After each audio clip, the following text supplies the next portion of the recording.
Hello friends, Mahanadi அடுத்த வாரத்துக்கான prediction பார்த்தலாம். காவேரி ப்ரெக்னென்ட் ஆனால் தான் விஜய் காவேரிக்குள்ளே இருக்க பாண்டிங் இன்னும் ஸ்ட்ராங் ஆகும். அண்ட் வெண்ணிலா பிரச்சனைக்கு ஒரு முடிவு தெரியும் அப்படின்னு நினைக்கிறவங்க நம்ம வீடியோக்கு ஒரு லைக் பண்ணிக்கோங்க. விஜய் ரொம்பவே ட்ரை பண்ணுவார். காவேரி கிட்ட எல்லா விஷயத்தையும் பற்றிட்டு ஓப்பனாக பேசிடணும், வெண்ணிலா பற்றின எல்லா விஷயத்தையும் சொல்லி அவகிட்டயே டெசிஷன் கேட்போம். இதுக்கு மேலேயும் காவேரி கிட்ட எந்த ஒரு டெசிஷனும் கேட்காம நம்ம வெண்ணிலா பற்றின எந்த இதுவுமே பண்ணக்கூடாது. காவேரி கிட்ட நல்லது எது கெட்டது எதுன்னு கேட்டு அவளோட எமோஷனையும் நம்ம புரிஞ்சுக்கிட்டு அவளே வந்துட்டு டிசைட் பண்ணுற மாதிரி ஒரு ஆப்ஷன் கொடுப்போம். நம்ம இது வரைக்கும் வெண்ணிலா பற்றி மட்டுமே கேர் பண்ணிகிட்டு இருந்தோம். தாத்தா அந்த மாதிரி கேட்டதுக்கு அப்புறம் தான் எனக்கே ஃபீல் ஆகுது, காவேரி பண்ண அளவுக்குலாம் தியாகம் பண்ணுற அளவுக்கு நான்லாம் அவ்வளோ பெரிய ஆளெல்லாம் கிடையாது. காவேரியோட சூழ்நிலையில் என்னால் ஒரு நாள் கூட யோசிக்க முடியல. அவள் அளவுக்கெல்லாம் நான் தியாகம் பண்ணவே மாட்டேன். காவேரி சப்போஸ் என்ன மாதிரி இந்த மாதிரி பண்ணிக்கிட்டு இருந்தால் என்னால் எப்படி ஏற்றுக்க முடியும்? காவேரி இன்னொருத்தனை நினச்சா கூட என்னால் தாங்கிக்க முடியாது. பட் நான் இந்த மாதிரி பண்ணுறதை தாங்கிட்டு இருக்கானா அவளுக்குள்ளே எவ்வளோ வலி இருக்குன்னு என்னால் உணர முடியுது. ஸோ அவளோட தியாகத்துக்கும் அவளோட லவ்வுக்கும் நம்ம கண்டிப்பாக ரெஸ்பெக்ட் கொடுத்தே ஆகணும். அவளோட எமோஷனையும் கண்டிப்பாக நம்ம மதிச்சே ஆகணும். நம்ம இப்படி கண்டுக்காமல் இருக்கிறது அவளை எவ்வளோ தூரம் ஹர்ட் பண்ணுதுன்றது புரிஞ்சுக்கிட்டு அவர் ரொம்ப ட்ரை பண்ணாலும் காவேரி ஒத்து வரவே மாட்டாங்க. காவேரி ரொம்ப கோவத்தில் இருப்பாங்க. வெண்ணிலா வந்துட்டு கேர்டேக்கர்கிட்டையோ இல்லை வந்துட்டு வெளியில் ஹாஸ்பிட்டலில் ஸ்டே பண்ண வைக்காதனால இனிமேல் வந்துட்டு ரொம்ப கஷ்டப்பட்டுட்டு இருப்பாங்க. தாத்தா சொல்லி கூட வந்துட்டு இவர் டிசைட் பண்ணாமல் வெண்ணிலாவை வெளியில் விட்டுட்டு வராமல் இருக்காருன்னா எந்த அளவுக்கு வந்துட்டு வெண்ணிலா முக்கியம் இருக்குது, நம்மளை ஜஸ்ட் ஒரு டைம் பாஸ்க்கு தான் யூஸ் பண்ணிட்டுருக்காருன்ற மாதிரி ரொம்ப ஃபீல் பண்ணிகிட்ருப்பாங்க. அதனால் வந்துட்டு விஜய்கிட்ட சரியாக மூஞ்சி கொடுத்து பேசவும் மாட்டாங்க. நான் போய் தூங்குறேங்க, எனக்கு ரொம்ப டயர்டாக இருக்குது அப்படின்ற மாதிரி சொல்லிக்கிட்டே இருப்பாங்க. விஜய் வந்துட்டு ரொம்ப கெஞ்சி கெஞ்சி பார்ப்பாரு. காவேரி ஒரு 10 மினிட்ஸ் நான் உங்ககிட்ட ஓப்பனாக பேசணும்னு நினைக்கிறேன். என் மனசில் நிறையா விஷயங்கள் ரொம்ப அழுத்திக்கிட்டு என் மனசு ரொம்ப பாதிச்சிட்ருக்கு. அதெல்லாம் நான் ஓப்பனாக பேசினா ஓப்பனாக என் மனசில் இருக்கிறத கொட்டினா மட்டும்தான் என்னால் போய் ரிலாக்ஸாக ஃப்ரீயாக தூங்க முடியும் அப்படின்ற மாதிரி சொல்ல காவேரி சொல்லுவாங்க, நீங்கள் உங்கள் மனசில் இருந்தெல்லாம் இருக்கிறதெல்லாம் இறக்கி வச்சுட்டு போய் நிம்மதியாக தூங்கியிருப்பீங்க. பட் என் மனசில் இருக்கிறதெல்லாம் நான் யார்கிட்ட போய் இறக்குறது? நான் எனக்குள்ளேயே தானே போட்டு புழுங்கிட்டு இருக்கேன். உங்களோட நிம்மதியும் உங்களோட சந்தோஷம் மட்டும்தானே உங்களுக்கு எப்போவுமே முக்கியம். என்னை பற்றி நினைக்கவே மாட்டீங்கல்ல அப்படின்ற மாதிரி சொல்ல விஜய் சொல்லுவார், அப்படிலாம் இல்லைம்மா, உன்னை பற்றி நினைக்காமலோ இல்லை வந்துட்டு உனக்கு ரெஸ்பெக்ட் கொடுக்காமலோ நான் எமோஷனை வந்துட்டு புரிஞ்சிக்காமலோ இல்லை. என்னோடய சுச்சுவேஷன் அப்படி இருக்குது காவேரி. நான் எதையுமே வந்துட்டு இன்டென்ஷனாக பண்ண கிடையாது. என் தலையெழுத்து இதெல்லாம் அனுபவிக்க வேண்டியதாக இருக்குது. கடவுள் ஏன் எனக்கு இப்படியெல்லாம் சோதனை கொடுக்குறாருன்னு சத்தியமாக எனக்கு புரியலமா அப்படின்ற மாதிரி ரொம்ப இறங்கி வந்து பேச, அந்த டைமில் பார்த்தீங்கன்னா காவேரியும் கொஞ்சம் இறங்கி வருவாங்க. சரி பாவம், இவர் இந்த அளவுக்கு வந்துட்டு ரொம்ப எமோஷ்னலாக ரொம்ப வந்துட்டு ட்ரை பண்ணி ஏதோ பேசுகிறாரு, அவரோட கஷ்டத்தையும் நம்ம புரிஞ்சுக்கணும், அவரோட சுச்சுவேஷனையும் அண்டர்ஸ்டாண்ட் பண்ணிக்கணும் அப்படின்ற மாதிரி கொஞ்சம் இறங்கி வந்து பேசலாங்கும் போது கரெக்டாக ராகினி உள்ளே வந்து ஆட்டையை களைச்சி விட்ருவாங்க. விஜய் விஜய் விஜய்னு கத்திக்கிட்டே மேலே மொட்டை மாடிக்கு ஓடி வருவாங்க. விஜயும் வந்துட்டு பதட்டமாக என்னாச்சுன்னு சொல்லிட்டு கேட்கும்போது சொல்லுவாங்க, அங்கே வெண்ணிலா ரொம்ப பயந்து அலறிக்கிட்டு இருக்காங்க. விஜய் விஜய் விஜய்னு சொல்லி கூப்பிட்டுக்கிட்டே இருக்காங்க. நீங்கள் ஏன் அவங்க கூட பக்கத்துலேயே இல்லை? நீங்கள் இங்கே பாட்டுக்கு நின்றுட்டு இருக்கீங்களே, அங்கே வெண்ணிலாவை பற்றி யோசிச்சு பார்த்தீங்களா? அந்த பொண்ணு எவ்வளோ தூரம் கஷ்டப்பட்டு பயந்து ஒரு ரூமில் அலறிக்கிட்டு இருக்கு.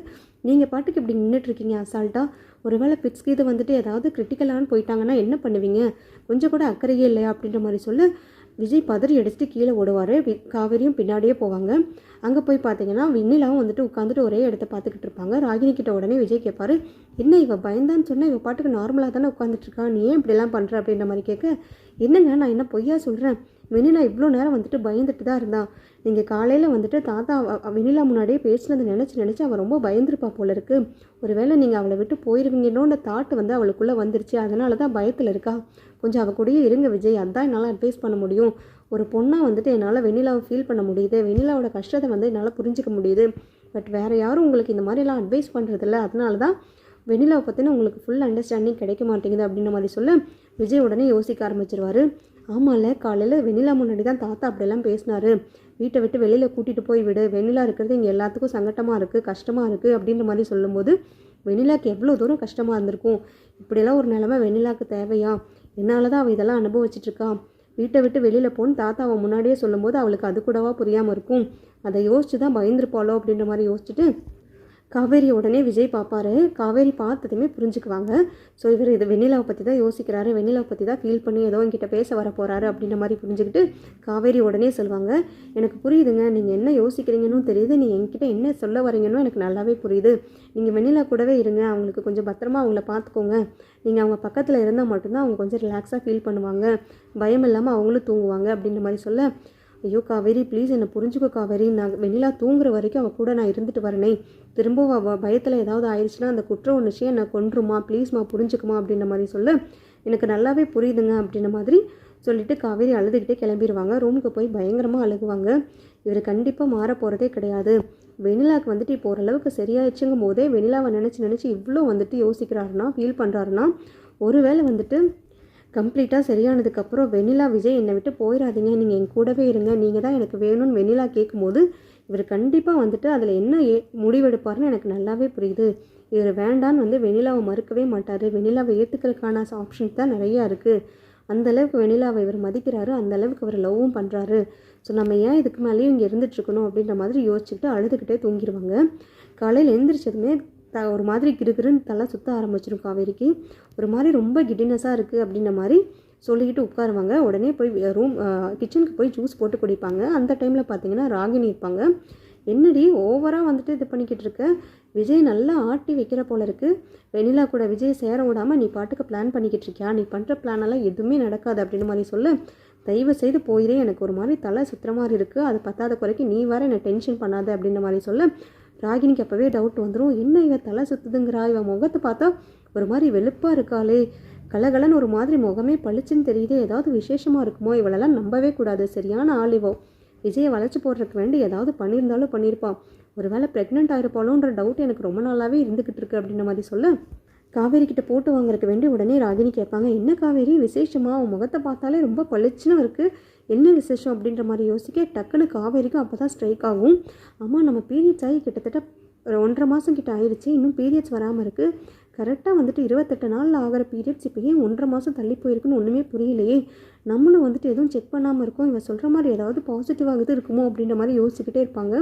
அவங்க யோசிக்கிறத பார்த்து ராகினிக்கும் டவுட் வந்துடும். இவன் என்ன யோசிக்கிறத பார்த்தா ஏதாவது நடந்திருக்கும் போல இருக்கே, ப்ரெக்னென்ட் ஆகுது இருக்க போகிறாளோ அப்படின்ற மாதிரி ராகினியும் வந்துட்டு காவேரி இங்கே பாரு, என்ன யோசிச்சுட்ருக்கேன்னு சொல்லி காவேரியை தட்டி விடும்போது ஒன்றும் இல்லை அப்படின்ற மாதிரி காவேரி பெட்ரூமுக்கு போயிடுவாங்க. பெட்ரூமுக்கு போனதுமே காவேரி பயங்கரமாக உட்காந்து யோசிச்சுட்ருக்கிறத ராகினி பின்னாடியே போய் ஃபாலோ பண்ணுவாங்க. இவன் ஏன் இவ்வளோ தூரம் யோசிக்கிறான், நம்ம ப்ரெக்னென்ட்டான்னு கேட்டதுக்கப்புறம் தான் இவன் இவ்வளோ தூரம் யோசிக்கிறான், இதுக்கு பின்னாடி ஏதோ ஒரு பிரச்சனை இருக்குது, ஒருவேளை உண்மையாகவே ப்ரெக்னெண்ட்டாக இருப்பாளோ அப்படின்ற மாதிரி ராகினியும் நினச்சிட்ருக்கு. காவேரி கரெக்டாக வந்துட்டு நம்ம எதுக்கும் செக் பண்ணியே பார்த்துடலாம், கபோர்டில் வந்து கிட்டு இருக்குது, ப்ரெக்னென்சி கிட்ட ஆல்ரெடி வாங்கி வச்சது தானே, நம்ம வேணால் ஒரு வாட்டி செக் பண்ணி பார்த்துருவோம், ஏன்னா எனக்கு ரொம்ப டவுட்ஃபுல்லாக இருக்குது, பீரியட்ஸ் ஆகாமே இருக்குது, 1.5 மாதம் கிட்ட எனக்கு தலை வேறு லைட்டாக சுற்றுற மாதிரி இருக்குது, பசிக்கவும் மாட்டேங்குது, சாப்பிட்டாலும் வாமிட் வர மாதிரி சென்சேஷன் இருந்துக்கிட்டே இருக்குது, நானும் இதை ஒரு வாரமாக நோட் பண்ணிக்கிட்டு தான் இருக்கேன், சம்திங் ராங் அப்படின்ற மாதிரி யோசிச்சுட்டு, ஐயோ இது தெரியாமல் நம்மளுக்கு நடக்கிற பிரச்சனை பத்தாதுன்னு இது வேறு, இவர்கிட்ட நம்ம ஏன் இவ்வளோ அட்வான்டேஜ் எடுத்துக்கிட்டோன்னு ஒன்றுமே புரியல, இவரை காட்டின அன்பில் தானே நம்ம இவ்வளோ அட்வான்டேஜ் எடுத்துக்கிட்டு அவர்கிட்ட இவ்வளோ க்ளோஸாக இருந்தோம், ஒரு வேளை பாசிட்டிவாக இருந்தால் என் நிலமை என்ன ஆகிறது, இவர் வேறு டிவோர்ஸ்க்கு வேறு அப்ளை பண்ணிகிட்ருக்காரு அப்படின்ற மாதிரி யோசிச்சுக்கிட்டு அந்த கிட்டை எடுத்துகிட்டு பாத்ரூம்குள்ளே போவாங்க. பாத்ரூம்குள்ளே போயிட்டு கரெக்டாக வந்துட்டு அந்த கிட்டை வெளியில் எடுத்துகிட்டு வந்து அது வரக்கு ஒரு 10 செகண்டுக்கு முன்னாடி இப்படி பார்த்துக்கிட்டே இருப்பாங்க, அந்த கிட்டவே பார்த்துட்ருப்பாங்க. கரெக்டாக ராகினி உள்ளே வந்ததுமே பார்த்தீங்கன்னா காவேரி என்ன பண்ணுற அப்படின்னு கேட்டதுமே வந்துட்டு காவேரி அந்த கிட்ட வந்து மறைச்சி வச்சுருவாங்க, ப்ரெக்னென்சி கிட்ட வந்துட்டு கபோர்டுக்குள்ளே மறைச்சி வச்சுருவாங்க. உடனே வந்துட்டு ராகினி எல்லாத்தையுமே புரிஞ்சுக்கிட்டு ஃபாலோ பண்ணி பார்த்துக்கிட்டு இவளை கீழே கூப்பிட்டு போகிற மாதிரி கூப்பிட்டு போயிடலாம், அந்த கிட்டில் வந்துட்டு பாசிட்டிவாக நெகட்டிவாங்கிறது இவளுக்கு சொல்லவும் வேண்டாம், இவளை பார்க்கவும் விடக்கூடாது, அதை எப்படியாவது அவளை மாற்றி விட்டுடலாம் அப்படின்ற மாதிரி சொல்லிவிட்டு கீழே வந்துட்டு வெண்ணிலா கத்திகிட்ருக்காங்க, அவங்களுக்கு பசிக்குதுன்னு நினைக்கிறேன், ஒரு 5 மினிட்ஸ் வந்து பார்க்க முடியுமா காவேரி அப்படின்ற மாதிரி சொல்ல, என்னையே கூப்பிட்ற, நீ ஏன் அடிக்கடி வந்துட்டு வெண்ணிலா பற்றின ஏதாவது சொல்கிறதுனா கேட்குறதுனா என்னையே வந்து டிஸ்டர்ப் பண்ணிகிட்ருக்க, கீழே தான் பாட்டி தாத்தாலாம் இருக்காங்கல்ல, அவங்கக்கிட்ட போய் சொல்ல வேண்டியதானே, நீ இன்டென்ஷனாக வந்து என்னை கூப்பிட்ற மாதிரி இருக்குது, பேசாமல் போ அப்படின்ற மாதிரி சொல்ல, ஐயோ சத்தியமாக அப்படிலாம் இல்லை காவேரி, நீ என்ன எப்போ பார்த்தாலும் என்னை தப்பாக தான் நினைக்கிறேன், அந்த பொண்ணு பாவம் தானே, நீ தானே அந்த பொண்ணை இந்த வீட்டுக்கு கூட்டிகிட்டு வந்த, அந்த பொண்ணு ஏதோ பசிக்க அழுகுதுன்னு நினைக்கிறேன், வந்து பாருமா அப்படின்ற மாதிரி சொல்ல, காவேரியும் அதை நம்பிடுவாங்க. நம்பினோன்னு நீ கீழே போயிட்டே இரு காவேரி, நான் வந்துடுறேன் அப்படின்ற மாதிரி காவேரி கீழே அனுப்பி விட்ருவாங்க. பின்னாடியே வந்துட்டு அந்த கபோர்ட்லேருந்து அந்த கிட்ட எடுத்து பார்த்ததுமே டபுள் கோடு பிங்க் கோடில் காமிக்கும்.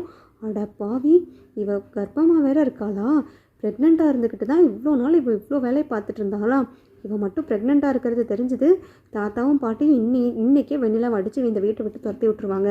அதே மாதிரி விஜய்க்கும் இவன் மேலே பொல்லாத காதல், அளவில்லாத காதல் பெருத்தோடும், இவங்களை வந்துட்டு எக்காரணத்தை கொண்டு எந்த சூழ்நிலையிலும் பிரிக்கவே முடியாது, அதனால் இந்த கிட்ட நம்ம எப்படியாவது மறைச்சி வச்சே ஆகணும், இவள் வந்து தேடும்போது கூட இது கிடைக்கவும் கூடாது, இதுக்கு மேலே இவளை ப்ரெக்னென்சி செக் பண்ணவும் விடவே கூடாது, ஏதாவது ஒன்று பண்ணி தடுத்துகிட்டே இருக்கணும், அதுக்குள்ளே அப்பா கிட்ட சொல்லி ஏதாவது ஒரு வேலையை பண்ணி இவளை இந்த வீட்டை விட்டு துரத்தியே ஆகணும் அப்படின்ற மாதிரி பிளான் போட்டுட்டு அந்த கிட்ட எடுத்துகிட்டு வெளியில் போயிடுவாங்க. இவங்க ரூமுக்கு அந்த கிட்ட எடுத்துகிட்டு போய் மறைச்சி வச்சுருவாங்க. திரும்பி வந்துட்டு கீழே வெண்ணிலாவை போய் பார்த்துட்டு காவேரி இவங்க ரூம்குள்ளே வருவாங்க. ரூம்குள்ளே வந்து உள்ளே பார்த்துக்குமே இந்த கிட்டு காணாமல் போயிருக்கும். இவங்க ஏதோ ஒரு ஞாபகத்தில் எங்கேயோ நம்ம மறந்து வச்சிட்டோம் போல இருக்குது அப்படின்ற மாதிரி யோசிச்சுட்டு அவங்களும் அந்த டாப்பிக்கவே விட்டுருவாங்க. ப்ரெக்னெண்ட்டாலாம் இருக்க வாய்ப்பே இல்லை, அப்படிலாம் இருக்கவே இருக்காது, நம்ம ஏன் ப்ரெக்னென்ட் ஆக போகிறோம் அப்படின்ற மாதிரி யோசிச்சுட்டு அவங்களும் கிளம்பிடுவாங்க. ஸோ அவங்க அக்காவை பார்க்குறக்காக வந்துட்டு அம்மா வீட்டுக்கு காவேரி கிளம்பிடுவாங்க. ராகினி பயங்கரமாக உட்காந்துட்டு டென்ஷன் ஆகிட்டு இருப்பாங்க.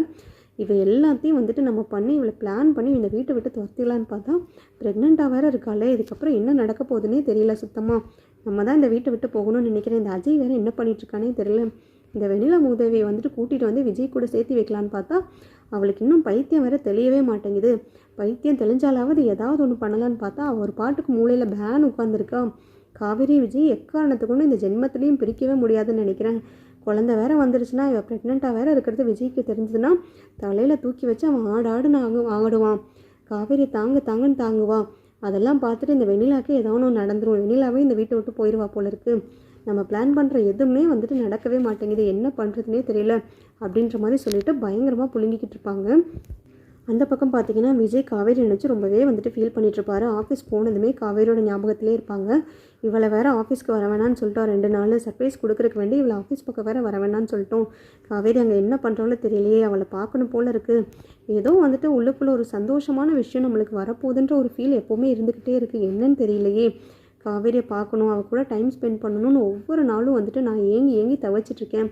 பட் அவள் என்னை புரிஞ்சிக்கவே மாட்டேங்கிறா. வெண்ணிலா பிரச்சனைக்கு என்ன தான் சொல்யூஷன்னு தெரியல. இப்போ தான் நானும் காவேரியும் க்ளோஸ் ஆகி எங்களோட லைஃப் ஃப்ரெஷ்ஷாக ஸ்டார்ட் பண்ணோம், அதுக்குள்ளே இந்த மாதிரி ஒரு பிரச்சனை வந்துருச்சு. காவேரிக்காக நான் எல்லாமே பண்ணணும்னு நினைக்கிறேன், பட் என்னால் எதுவுமே பண்ண முடியல. பட் என் உள் மனசுக்குள்ளே ஏதோ ஒரு பாசிட்டிவ் வைபும் ஒரு ஹாப்பியான வைபும் இருந்துக்கிட்டே இருக்குது. ஏதோ ஒரு பாசிட்டிவ் நியூஸ் வரப்போகுதுன்ற மாதிரி மனசுக்குள்ளே தோணிக்கிட்டே இருக்குது. பட் அது என்னவா இருக்குன்னு சுத்தமாக ஐடியாவே இல்லையே. காவேரி பற்றின விஷயமாக தான் இருக்கும். பட் காவேரிக்கு ஏதாவது ஒன்றுனா தான் நான் ரொம்ப ஹாப்பியாக இருப்பேன். அவள் சந்தோஷப்படுற விஷயமா இருந்தால் மட்டும்தான் எனக்குமே அது சந்தோஷம். பட் என்னங்கிறத என்னால் கெஸ் பண்ணவே முடியல. எப்போவுமே நம்மளுக்கு ஏதாவது ஒரு பாசிட்டிவாக நடக்க போகிறதுக்கு முன்னாடி இந்த மாதிரி ஒரு ஃபீல் தான் இருக்கும். இந்த டைமும் பார்த்தீங்கன்னா அதே மாதிரி ஃபீல் இருக்கே, என்னவா இருக்கும் அப்படின்ற மாதிரி யோசிச்சுக்கிட்டே இருப்பார். அந்த பக்கம் பார்த்தீங்கன்னா காவேரி ப்ரெக்னெண்ட்டாக இருப்பாங்க.